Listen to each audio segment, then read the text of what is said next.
Bencana banjir di Indonesia bukanlah hal yang tak lazim terjadi. Bahkan banjir ini sering sekali terjadi di kota-kota besar di Indonesia. Hal tersebut terjadi karena permukaan tanah yang lebih rendah dibandingkan permukaan laut dan minim resapan air yang besar. Bencana banjir juga dapat menerjang daerah pemukiman penduduk dan tak sedikit menelan korban. Dilansir dari detik.com, menurut analisis Aqueduct Global Flood Analyzer, Indonesia menempati posisi ke-6 negara dengan 80% dari total populasi terdampak banjir setiap tahunnya.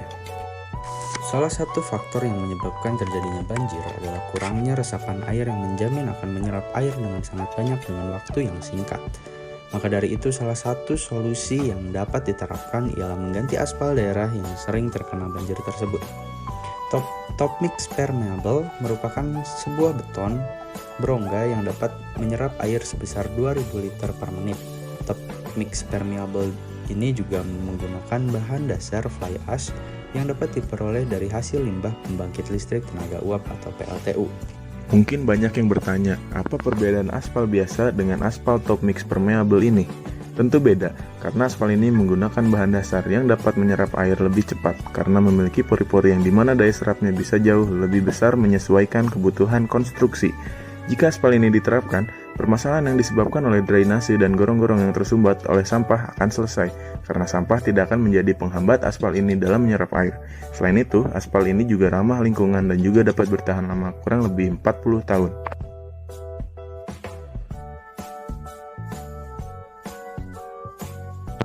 Top mix permeable merupakan beton berongga yang dapat menyerap air sebesar 2000 liter per menit, yang akan ditargetkan pemasarannya kepada pemerintah dan masyarakat Indonesia.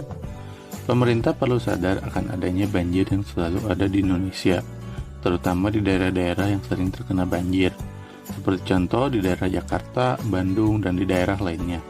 Maka dari itu, perlulah memunculkan solusi agar banjir dapat terkendali, dan masyarakat Indonesia untuk dapat mendukung adanya solusi yang dapat mencegah banjir dan mengetahui bagaimana kinerja aspal permeable ini agar dapat diterapkan. Harga pembuatan konstruksi itu secara umum tidak jauh berbeda dengan konstruksi pembangunan jalan konvensional. Tapi dari segi ketahanan, penggunaan konstruksi geopori jauh lebih tahan lama. Sementara jika produksinya dilakukan secara industri, harganya bisa jauh lebih murah karena bahan-bahan yang dipakai untuk pembuatannya dari lokal. Menurut dosen besar ITB Profesor Bambang, saat ini hitung-hitungan kasar pembuatan jalan dengan konstruksi geopori untuk ukuran 1 km dan lebar 4 meter, biayanya sekitar 1,3 miliar rupiah. Harganya nggak beda jauh, tapi fungsinya lebih efektif.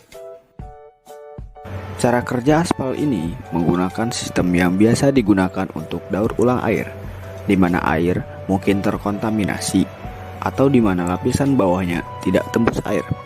Selaput kedap air dipasang di atas pipa bawah tanah dan pipa keluar yang dipasang di dalam lapisan bawah tanah. Air dapat ditangkap dan dipanen untuk kebutuhan seperti irigasi, pembilasan toilet, dan sebagainya.